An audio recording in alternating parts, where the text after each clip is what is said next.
a world filled with powerful wizards, mighty kings, and immortal elves, it was Frodo Baggins, a quiet hobbit from the Shire, who carried the most dangerous weapon ever forged. The One Ring was not merely an object, but a force of corruption, bending even the strongest wills to its master's desires. Yet Frodo resisted it longer than most. How did he, a humble hobbit, achieve such a feat? To answer that, we must journey through Middle-earth, into the depths of Frodo's character and the heart of his story. Before we understand Frodo's resilience, we must first understand what he was resisting. The One Ring was forged by Sauron, not merely as a tool, but as an extension of his will. It contained a significant part of his power, designed to dominate and corrupt anyone who bore it. The ring preys on ambition, amplifying desires for power, glory, or even noble intentions.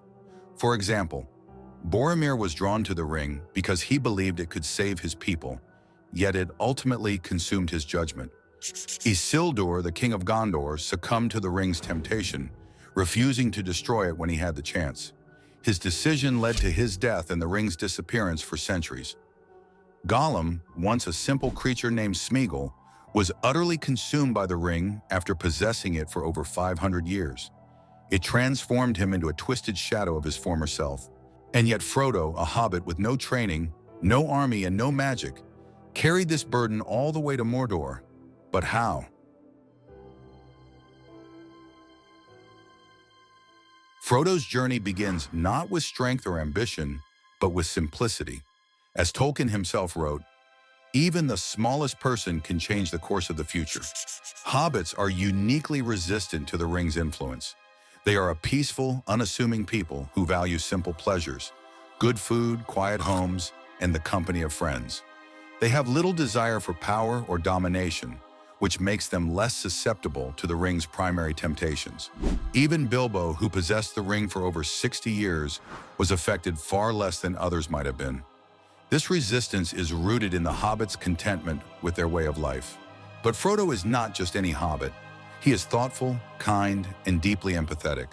These qualities set him apart, making him an ideal choice for the ring bearer.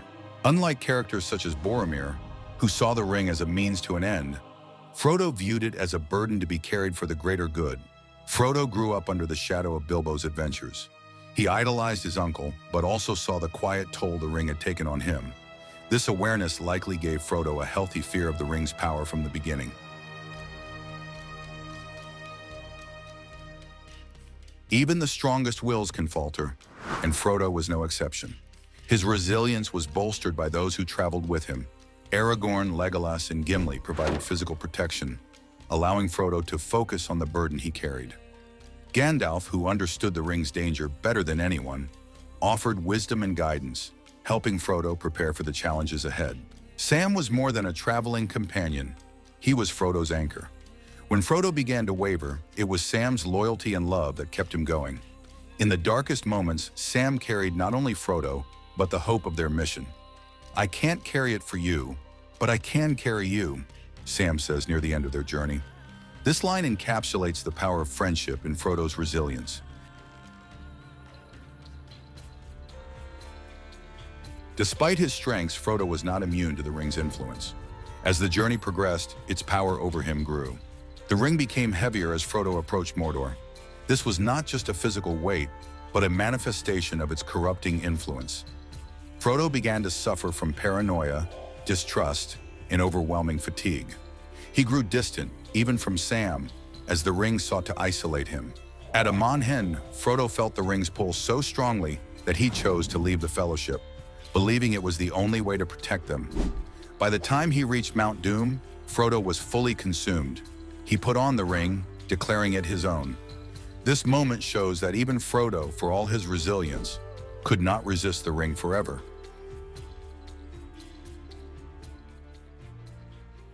So if Frodo succumbed to the ring, why did the quest succeed?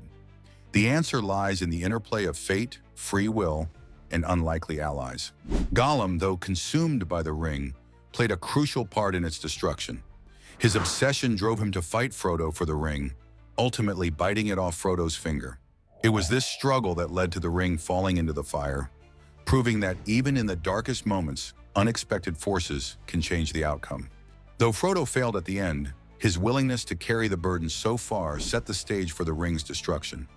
His endurance and selflessness ensured the mission succeeded, even if it came at great personal cost.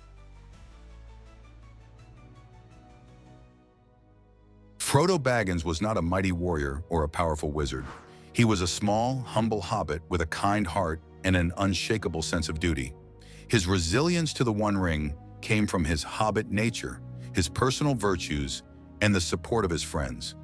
Yet his story is not one of invincibility, but of perseverance in the face of overwhelming odds. Frodo's journey reminds us that true heroism lies not in power, but in the courage to face the impossible. His resilience may not have been perfect, but it was enough to save Middle-earth. And sometimes that's all it takes.